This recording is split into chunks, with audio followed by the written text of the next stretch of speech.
Hello friends, इस video का हमारा टॉपिक है कि कैसे हम अपने एम्प्लॉयज़ को पेरोल सिस्टम के अंदर जो एम्प्लॉयर का कंट्रीब्यूशन होता है प्रोविडेंट फंड के अंदर, और बहुत सारे कंट्रीब्यूशन होते हैं एम्प्लॉयर के और एम्प्लॉय के कंट्रीब्यूशन होते हैं, उनको हम कैसे सैलरी के अंदर उनको डिटेल में डिस्कस करेंगे कि कैसे हम पे करते हैं।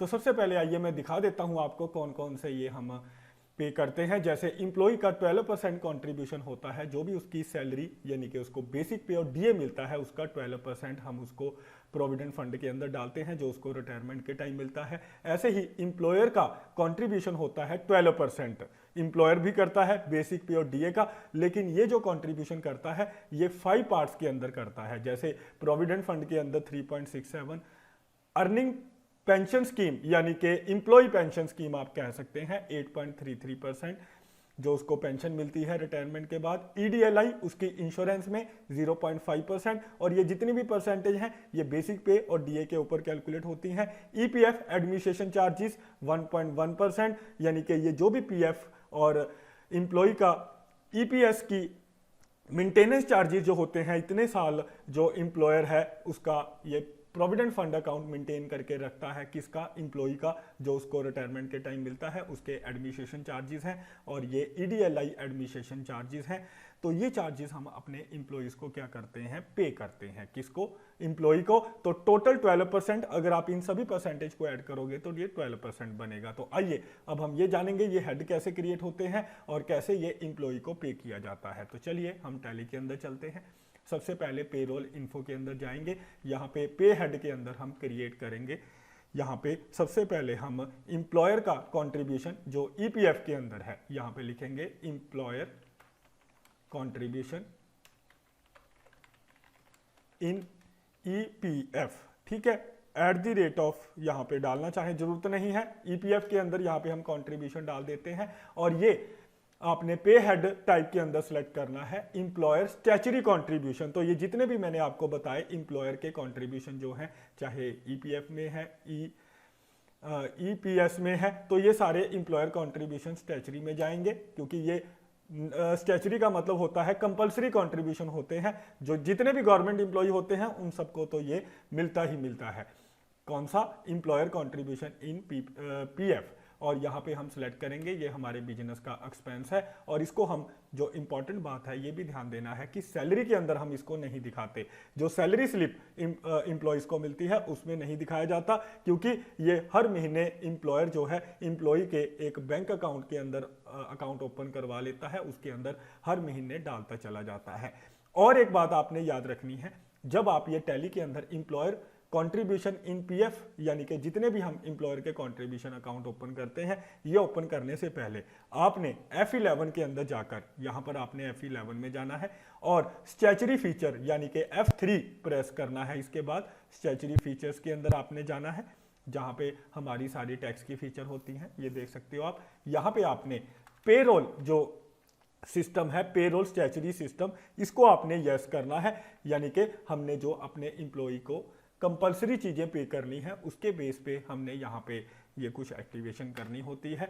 तो यहाँ पर जैसे ही आप ये सेकंड जो ऑप्शन है set alter payroll statutory detail, इसको यस करोगे तो जितने भी हम अपने एम्प्लॉयज़ हैं जिनके लिए हम प्रोविडेंट फंड में कंट्रीब्यूशन करते हैं, तो हमारे पास ये एक डिटेल होती है, यानी कि हमारे बिजनेस को ये एक डिटेल डालनी पड़ती है। हमें एक प्रोविडेंट कोड मिलता है जब हम अपने एम्प्लॉय का प्रोविडेंट कंट्रीब्यूट करते हैं, तो ये गवर्नमेंट की तरफ से हमें प्रोवाइड किया जाता है। हमें गवर्नमेंट के अंदर रजिस्टर्ड होना पड़ता है कि हम अपने एम्प्लॉय को प्रोविडेंट फंड पे कर रहे हैं, तभी हम प्रोविडेंट फंड उनको पे कर सकते हैं। यानी कि अगर हमने गवर्नमेंट के अंदर रजिस्ट्रेशन ले रखी है, तो यहाँ पर जो गवर्नमेंट की तरफ से हमें ये कोड प्रोवाइड किए जाते हैं, जैसे एम्प्लॉय स्टेट इंश्योरेंस कोड है, ये कोड हमने यहाँ पे जो गवर्नमेंट की तरफ से दिए जाते हैं। नेशनल पेंशन स्कीम कोड है, तो ये हमने यहाँ पे डालने होते हैं। यहाँ पे इनकम टैक्स का टैन नंबर, ये हमें गवर्नमेंट की तरफ से मिलता है। और यहाँ पे हमने सिलेक्ट करना है कि हम गवर्नमेंट एम्प्लॉय हैं या, यानी कि हमारा जो बिजनेस है वो गवर्नमेंट बेस पे है, हम गवर्नमेंट एम्प्लॉयर हैं, या फिर हम अदर, यानी कि जैसे रिलायंस कंपनी है, टाटा कंपनी है, तो आपने अदर सेलेक्ट करना है। और यहाँ पे डिडक्टर ब्रांच का नाम डालना है, यानी कि जो हमारा बिजनेस डिडक्ट कर रहा है, हम अपने डिडक्टर ब्रांच का नाम जैसे पटियाला ब्रांच डाल देते हैं यहाँ पे जहाँ भी हमारी ब्रांच है, ठीक है। तो यहाँ पे आप अपने आप डिटेल में डाल दीजिएगा। और उसके बाद पर्सन जो हमने रखा हुआ है जो ये कंट्रीब्यूशन करता है यानी कि एम्प्लॉय को देता है, कोई चार्टर्ड अकाउंटेंट भी हो सकता है, कोई अकाउंटेंट भी हो सकता है, तो उसका नाम हम यहाँ पे लिखेंगे जैसे राज जैन, ठीक है। और डॉटर ऑफ हम यहाँ पे लिख देते हैं या सन ऑफ श्री अमन जैन, ठीक है। और डेजिग्नेशन मान लेते हैं वो सीए है और उसका यहाँ पे पैन नंबर डालेंगे, तो यहाँ पे आपने उसका पैन नंबर डालना है। तो इस तरीके से हम ये डिटेल यहाँ पर डाल देते हैं। तो मेरे ख्याल से आपको समझ में आया कैसे हम यहाँ पे ये डिटेल डालते हैं। तो चलिए एक बार फिर से थोड़ी सी इसमें हमने पैन नंबर डालने में गड़बड़ की है, तो यहाँ पे हम पैन नंबर डाल देते हैं। तो हमने थोड़ा सा यहाँ पे पैन नंबर में हमें 5 कैरेक्टर 4 अल्फ़ाबेट और फिर ये हमने कैरेक्टर डालना है, तो दोबारा से डाल देते हैं पैन नंबर, ठीक है। तो ये पैन नंबर हमने डाल दिया। तो ऐसे हमने ये पेरोल स्टैच्यूटरी की ऑप्शन एक्टिवेट करनी है जब हम एम्प्लॉयर कंट्रीब्यूशन करते हैं, यानी कि पीएफ के अंदर जो भी मैंने आपको बताया कंट्रीब्यूशन। तो उसके बाद आपने ये हेड क्रिएट करने हैं, earning for employ, fix, indirect expense, affect salary, net salary ये आपने नो रखना है क्योंकि ये जो एम्प्लॉयर का कंट्रीब्यूशन है ये हम सैलरी के अंदर नहीं दिखाते। Use for calculation of gratuity no, और set alter income tax detail ये भी नो रखेंगे। और इसको हम सिलेक्ट करेंगे एज कंप्यूटेड क्योंकि ये हमने बेसिक पे और डीए के ऊपर कैलकुलेट करना होता है ऑन स्पेसिफिक फॉर्मूला। तो यहाँ पे हम सिलेक्ट करेंगे बेसिक पे जो हमने बना रखा है, ये आपको क्रिएट करना आता है, पिछली वीडियोस में आप सीख चुके हो। Basic pay to employ on monthly flat, यहाँ पे हमने हेड बना रखा है। और डीए के ऊपर भी ये कैलकुलेट होगा, डीए ऑन बेसिक पे मंथली फ्लैट, तो ये दोनों के ऊपर हम कैलकुलेट करेंगे। और परसेंटेज यहाँ पे आएगी 3.67%, जैसे कि मैंने आपको दिखाया था, देख सकते हैं बेसिक पे का 3.67% हमने ये पीएफ कंट्रीब्यूशन करना है। तो ऐसे हम ये क्रिएट करते हैं। ऐसे ही हम एम्प्लॉयर का कंट्रीब्यूशन ईपीएस के अंदर क्रिएट करेंगे। ये भी हमारी एक तरह की, ये देख सकते हैं यहाँ पे हमसे पूछेगा ये कौन सी जो एम्प्लॉयर की कंट्रीब्यूशन है, ये स्टैच्यूटरी कंट्रीब्यूशन हम यहाँ पे सिलेक्ट करेंगे। और जैसे ही आप ये सिलेक्ट करोगे स्टैच्यूटरी कंट्रीब्यूशन, आगे आपसे ये पूछेगा ये स्टैच्यूटरी टाइप कौन सी है, कंपलसरी है, ये हमने देना होता है। यहाँ पे हम सिलेक्ट करेंगे कि ये जो हमने देना है ये ईपीएस कंट्रीब्यूशन है, यहाँ पे हमने सिलेक्ट करना है कि ये ईपीएस कंट्रीब्यूशन है। और यहाँ पे इनडायरेक्ट एक्सपेंस सिलेक्ट करेंगे और एज कंप्यूटेड ये अपने आप आ जाएगा। और ये जो कंप्यूट करेगा ऑन स्पेसिफिक फॉर्मूला, इसको भी हम बेसिक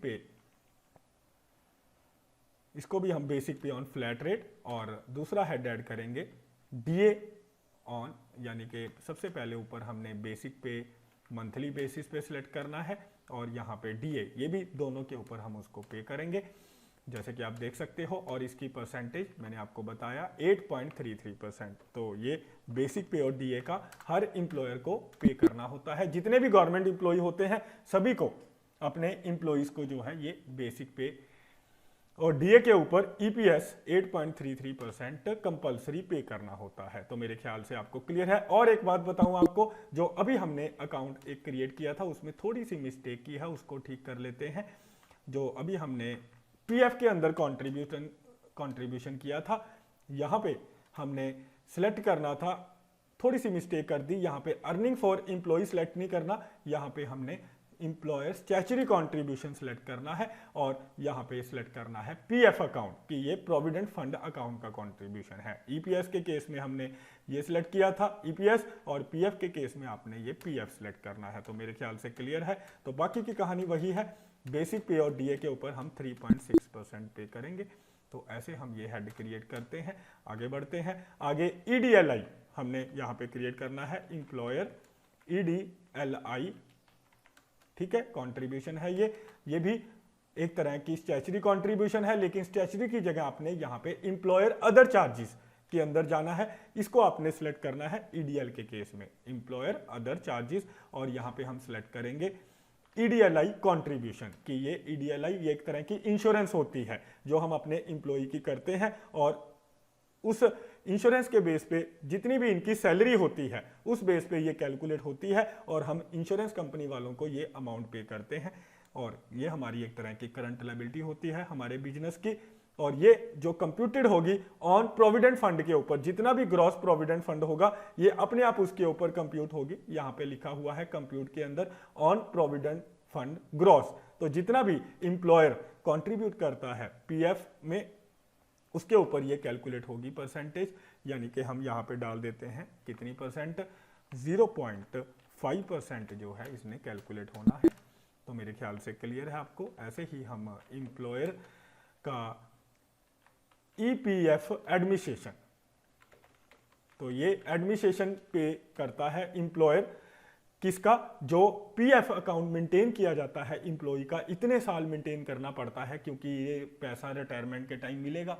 जो पीएफ का पैसा है तो उसका ये जो अकाउंट मेंटेन किया जाता है उसके लिए ये इंप्लॉयर की ये कंट्रीब्यूशन होती है। ये भी आपने इंप्लॉयर अदर चार्जेस के अंदर यहाँ पे एडमिनिस्ट्रेशन चार्जेस सेलेक्ट करना है, यानी कि अकाउंट नंबर 2, जैसे कि आप देख सकते हो एडमिनिस्ट्रेशन चार्जेस, और ये भी हमारे लिए करंट लायबिलिटी है। और यहाँ पे ये भी अपने आप ऑन प्रोविडेंट ग्रॉस, यानी कि जो प्रोविडेंट फंड होगा टोटल इंप्लॉयर का कंट्रीब्यूशन उसके ऊपर ये कैलकुलेट होगा, कितने परसेंट है, 1.1%। तो ये 1.1% हम यहाँ पे डाल देते हैं। ऐसे ही इंप्लॉयर कंट्रीब्यूशन ईडी, अगला कंट्रीब्यूशन है ईडीएलआई एडमिनिस्ट्रेशन चार्जेस। तो ये जो इंप्लॉयर का इंश्योरेंस करवाया जाता है और ये तब तक चलता रहता है इंश्योरेंस जब तक इंप्लॉई हमारे बिजनेस के अंदर है या हमारे बिजनेस में जब तक काम कर रहा है, तो इसके अकाउंट के खर्चे भी हमें पे करने पड़ते हैं, यानी कि उसका जो हम हर महीने इंश्योरेंस करवाते हैं उससे रिलेटेड ये कुछ चार्जेस होते हैं।